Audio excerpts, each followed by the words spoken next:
Good morning or good afternoon. My name is Tamira Johnson, and this is my video for African American literature.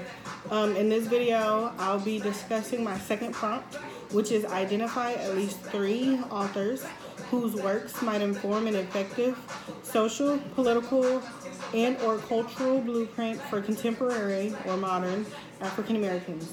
The 3 authors that I chose was W.E.B. Du Bois, Zora Neale Hurston, and Alain Locke. And I'll just hop right into it. I chose, I'm going to choose from the middle. I chose Zora Neale Hurston because although let me get my thoughts. I chose Zora Neale Hurston because she took a stance in her poetry. She took a stand in her art. In the Harlem Renaissance, everyone had took on this new Negro stance. The Black society began changing to become new Negroes. We didn't speak away. We didn't speak this way. We didn't talk this way. We didn't dress this way as the old Negro. It became a myth. And the old language wasn't appreciated. And it's almost as if everyone wanted to write off certain customs from slavery and from before the Harlem Renaissance. But if you read Zora Hurston's, some of her art, she writes with this old language. She almost celebrates it. She doesn't completely write it off or close it off as some of the people in the Harlem Renaissance wanted to. And that's why I chose her. Because if there's something wrong with the culture, I completely believe, absolutely change it as time goes on, but don't completely write it off. So I definitely appreciate and I definitely admire the stance that she took in her writing with the old language, the slave language, I guess you could call it. She didn't completely write it off. She embraced it in her writing,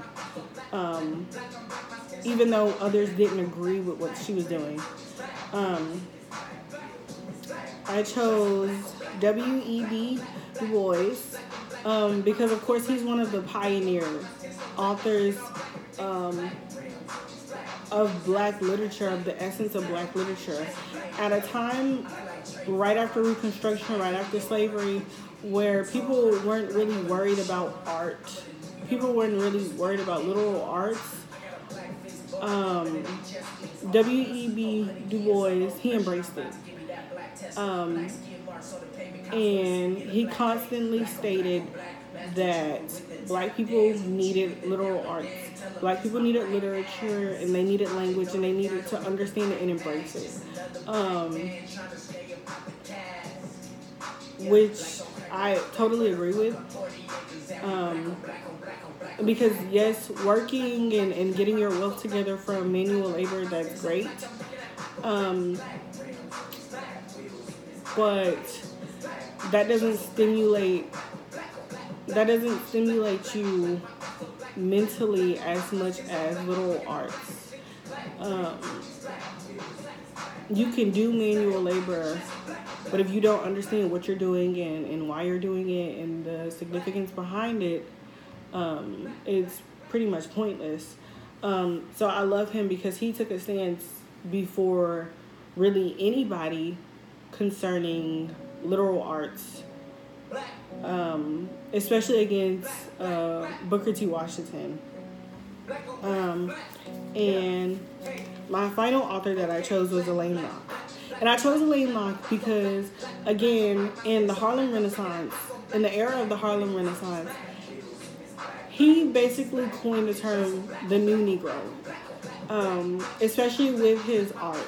He coined that term, and for some reason I love that term.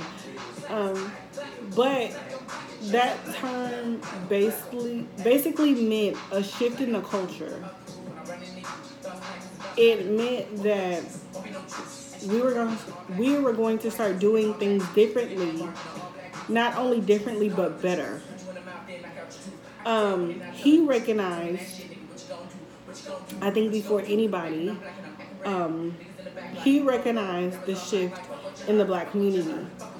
He recognized that we were going in a different direction concerning the younger generation, and he wrote about it.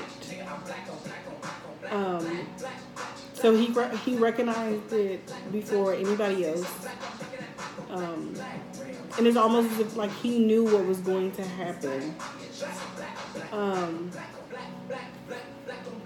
That's why I love him, because he understood the change that was coming, and these authors, I chose these authors for this prompt, and their effectiveness for the cultural blueprint for modern African Americans, because nowadays in recent society, I feel like we've been going through a lot of the same things that have happened in the past, and every time black people go through something, we somehow get the courage to write about it or speak about it, or it shows in our art, it shows in our poems, it shows in our stories. So if something is happening that has happened before, 9 times out of 10, a black author wrote about it. And I feel like we can go back and read about it and understand what they did compared to what we're doing or what we plan to do, and kind of work off of the same blueprint based off of what they wrote. Like Elaine Locke, for example, the New Negro. I feel like that's coming back nowadays. I feel like my generation, the younger generation, is definitely a lot that we're willing to do differently. We just don't know how to completely go about it. So I feel like someone, an author, a pioneer like Elaine Locke, reading the New Negro, reading and identifying what the Harlem Renaissance generation did would help us with what we're trying to do and how we're trying to change, and go about things that are happening in recent history.